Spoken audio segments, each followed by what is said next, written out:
I'm Lisa, the artist behind Lachri Fine Art. It is Tuesday, so I'm here to critique one of your original paintings or drawings. If you have an original painting or drawing that you would like to submit for critique, head over to my website, lachri.com/critiques. That link is below in the video description, and you can submit your work there. Today's submission comes from artist Hunter Mclendon. He has a Facebook and Instagram page. I will have links to both of those below in the video description. This critique is going to be a little bit different than normal because I think there are so many amazing things on this. There's just a lot that we can learn from. So for the most part, we're going to look at all of the reasons why this portrait works so well, and hopefully you guys can apply some of those techniques into your own work. So let's focus on her eyes for a bit. Look at the whites of her eyes. They're not white.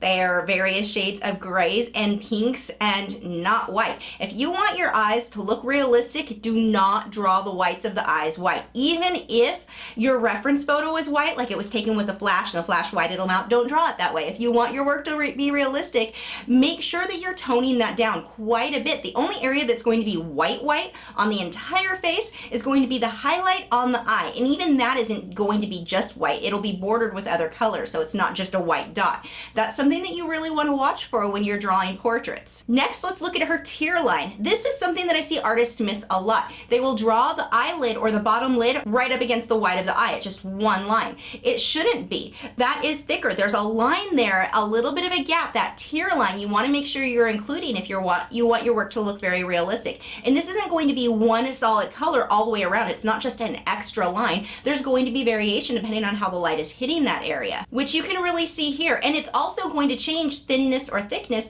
depending on the angle and how the skin is curved. It's not going to be the same width all the way through. You want to watch for those little details. Those little variations will make such a huge difference in making your work look that much more realistic. And if you're looking at this and thinking, how would you even notice that? That comes with time. The more you paint and draw, the more things you're going to start noticing. So while right now it may not be that apparent to you, it will be the more you're doing this. So don't get discouraged, just draw more. But these are things to watch out for. Next, look at her eye, how it has the shadow right under the upper eyelid. That shadow casts a bit on the white of the eye and the iris. This will also help make your work look more three-dimensional. If you do not have that shadow there, it's the same all the way around the eye.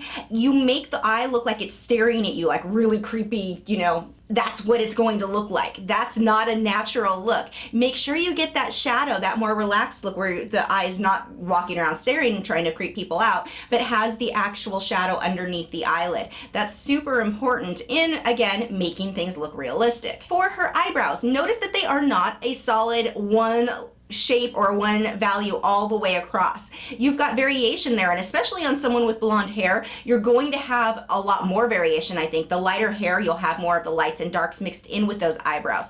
The other thing is that he didn't take a pencil and just try to randomly put individual lines all through there for each individual hair. He's got the general shading and then a few lines on top of that, but he's got just such a nice, perfect balance here in creating realistic looking eyebrows. Now look closely at the crease above her eye. That little line there, it's not just a straight line. He's got variation where it goes from the browns to the darker browns, the reddish colors. There is a lot of variation in that line. It's not just this heavy line.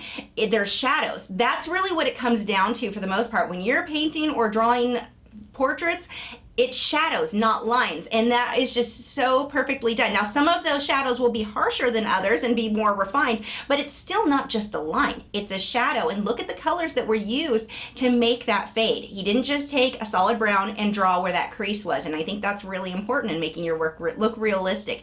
Pay attention to those values. Back to the fact that there shouldn't be heavy outlines, let's look at the nose. Notice the shadows. Again, they're shadows. They're not outlines around the nose. Anytime you see someone take a line and try to draw out the nose, that will never look realistic.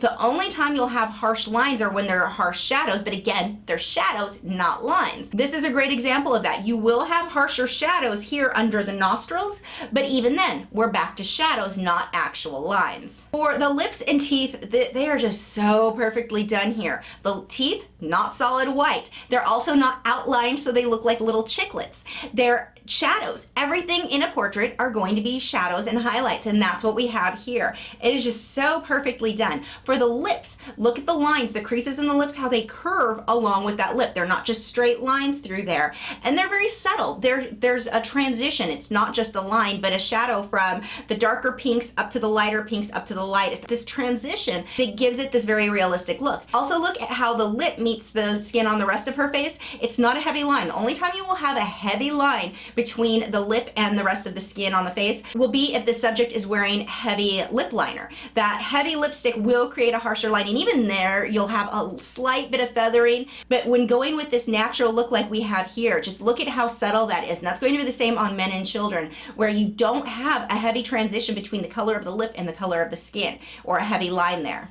Again, no lines, just shadows. There are only two things I would potentially change on this portrait. Now, I don't have the reference photo, so I don't know. It's possible that she was wearing heavy blush, but the blush on her cheeks here is so heavy that it starts to kind of lean in towards that clownish look where it's not as natural, and the rest of her makeup is so natural. I would definitely tone the pink down there. I like the pink, I would just not make it such a heavy line, and especially on this side of her face, it's just that really thicker line that is drawing more attention to her cheekbone than I think you probably want. The other thing I might change would be the way that the shadow is on the side of her hair here. It's so dark compared to the rest of the entire piece that my eye is just kind of being pulled there. It's being drawn to that one location. And even if it is that dark on the reference photo, which it very well may be depending on the lighting, I would still, as the artist, tone that down, because you probably want the focus to be on her face, not the shadowed line of her hair there. So if you can tone that down so it's closer to the color that you've got by her jaw, it's still darker than the rest of the hair, just not that dark, because right now it kind of comes up and then stops. It's just harsh enough that it is drawing attention to that zone, so I would soften that out. The other option you might have, if you want to leave the contrast that harsh, is to show more of the background. If you can make your background dark around her head still showing through, that will kind of help to block everything in and keep the focus in on the model versus just going to that one dark location. Being that that is pretty much the only area, the shadow on her hair there, that's really the only spot on this portrait that has a large dark area like this. But this is such a beautiful piece. Again, if you guys want to check out more of his work, I'll have a link below in the video description. Hey, come back, don't leave. Did you subscribe yet? Because there's a button right there you can hit and it will subscribe you, and you can get tons of art videos. I have 5 new videos a week that will help you. So you should definitely hit that subscribe button.